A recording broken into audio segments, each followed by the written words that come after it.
Hello, and welcome to the Intel Brief. Today is Wednesday, 22 January. I'm your host, Daniel, and let's get into the brief. Today, we'll be covering Thailand has denied plans to return Uyghurs in the face of UN pleas. Australia has eyed possible foreign roles in antisemitic attacks. And Mexico will defend its sovereignty amid Trump threats. So firstly, Thailand announced on Wednesday that it has no immediate plans to repatriate a group of 48 Uyghurs who fled China over a decade ago. These individuals have been held in immigration centres since their arrest in 2013 and 2014 after crossing the Thai border to escape alleged human rights abuses in China's Xinjiang region.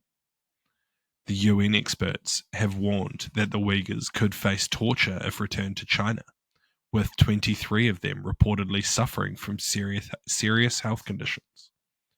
Human Rights Watch recently reported that the detainees were on hunger strike due to fears of imminent deportation, which Thailand has denied. Thai Deputy Prime Minister and National Police Chief have confirmed that there is no current government order to deport the Uyghurs back to China, while the Chinese Foreign Ministry has stated it was unaware of the specific situation regarding these detainees. UN experts have cautioned that the Uyghurs are at risk of torture and ill treatment if sent back to China. The US has labelled China's treatment of the Uyghur population as genocide, citing numerous abuses, including torture and forced labour. Despite international condemnation, Thailand previously deported over 100 Uyghurs to China in 2015, with their fate remaining unknown. So what? It seems strange that Thailand or a third party has not taken these Uyghurs in as refugees. Though there is currently significant pressure to not deport them, it is possible that once this pressure passes, they will try to quietly deport them back to China. Ideally, a third-party country will come to their aid to provide sanctuary, but this also seems unlikely due to the current negative public views of refugees. And next, Australian police are investigating whether foreign actors have paid local criminals to commit anti-Semitic offences after a series of attacks on Jewish community sites in the country. These crimes include torching a child centre, burning cars in Jewish neighbourhoods, and vandalising synagogues in Sydney, while a synagogue in Melbourne was firebombed in December, injuring one person. Prime Minister Anthony Albanese mentioned that some of the attacks seemed to be financially motivated rather than ideologically driven, with the perpetrators being paid actors. However, the source of these payments remains unclear.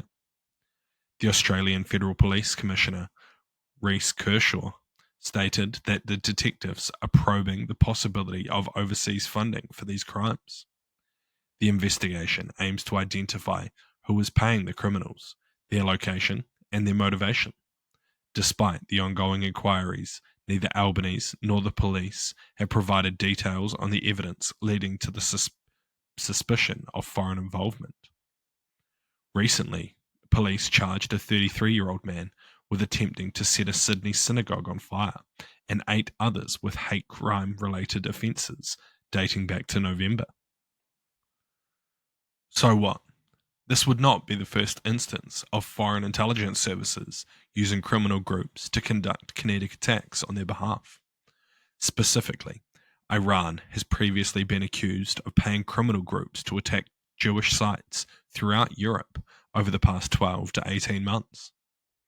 It seems highly likely that Iran would be the key suspects for these attacks in Australia also, mainly due to the targets being Jewish.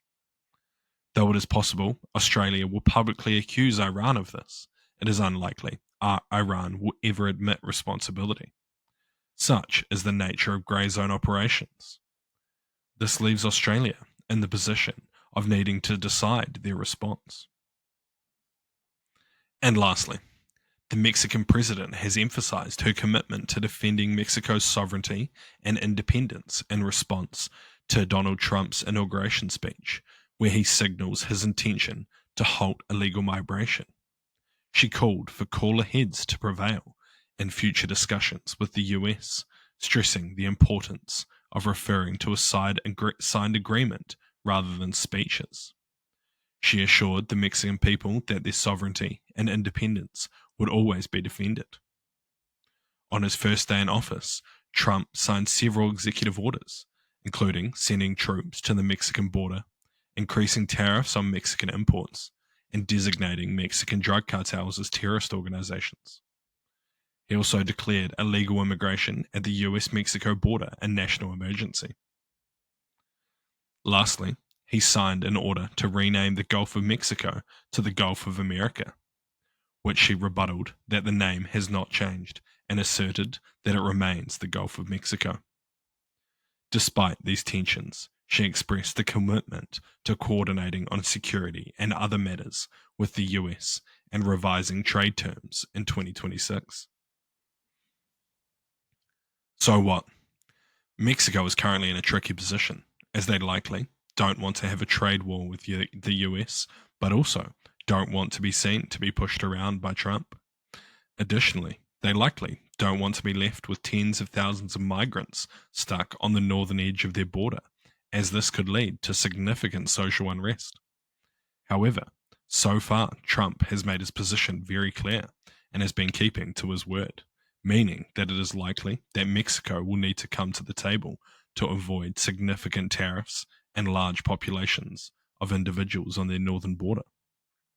Additionally, it is possible that the US will begin deporting large numbers of migrants back into Mexico, which would exacerbate this situation.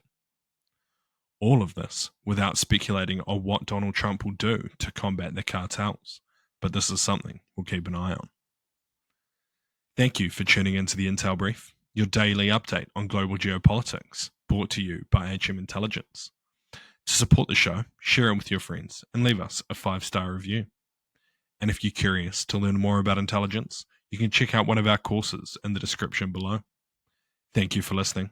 I've been your host, Daniel, and I'll see you next time.